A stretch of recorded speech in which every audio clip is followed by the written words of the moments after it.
Some people are saying that they're starting to move into areas where they're not traditionally found, and I'm talking about Queensland here. There's a suggestion that there's been an expansion south, and that means that essentially residents are finding that it's a threat to their way of life, the outdoor nature of that in Well, those parts. Are that's, recreational activities becoming more dangerous? well, as the croc populations build, as they've done in Queensland, there's more animals moving, and there's more animals that moving, just like here in Darwin. Like we take something like 250 or 300 a year out of Darwin Harbour, and they eventually just get recycled because the wild populations are basically full. And that keeps the people in Darwin safe and allows there to be big populations in the wild that everyone respects, and they're used for tourism and other things. And we have an industry based on harvesting wild eggs, and so most people are happy. Queensland is heading in that same direction, I think. Trying to get the animals out of areas where there's a high probability of attack, and then really making sure everybody heading up into the north is well informed about crocs. Like, part of it's public education, part of it's the ability to, if a croc moves into an area where it's a problem, just take it out. It doesn't make any difference to the crocodile populations. They're robust, they're strong, they're no longer an endangered species or anything. They're just like a farm animal. If you have too many of them, you have to move some from one area or another. It's a pretty straightforward exercise, actually. Grahame, just picking up on what you mentioned there about the commercial enterprises, I don't think I realised the extent to which crocs have become a business operation for some. Is it right that, it's thousands and thousands of eggs harvested and sold every year, isn't it? How big a market is there for croc eggs? There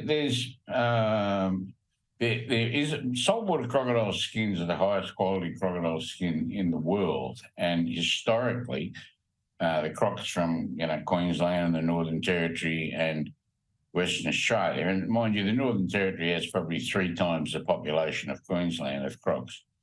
That most of those skins went through Singapore and into France, and they were marketed as Singapore small scale, but the demand is there for that particular skin, but today the quality controls are so high that it's like wild harvest is not really on the cards now. Now, we brought in here, we could see what was happening here in the early 1980s, that the crops are going to be more and more, there's going to be more and more difficulty with landowners and the public. And so we deliberately brought in an egg harvest program that's totally sustainable. And so now there's a farming industry that sort of takes the eggs and goes through the intricate business of turning that egg into a high quality skin that's very valuable, and the landowners get paid, and a lot of Aboriginal people are involved because a lot of the eggs are on Aboriginal lands. So it's really a very successful program. Everyone's pretty croc savvy up here, but I guess our centre of government is up here, in croc territory, whereas Western Australia and Queensland, it's hard because the centre of government is thousands of kilometres south, and most people down south just can't even imagine. Like, I was down in Canberra last week, and it was -6. You could walk near any bit of water without the slightest bit of fear if you were rugged up enough, and it's just, crocs don't fit into the scene down there, so it's very difficult for people distant from the scene to make rational decisions. But in Queensland, you absolutely have some skilled people in the management, and you've just got to rely on them to make the right judgments.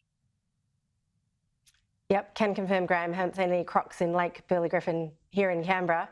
When you say that people are handling this in strange ways. I see 2 crocs were actually found decapitated in Queensland. So clearly some people are taking it into their own hands, which sounds pretty risky to me.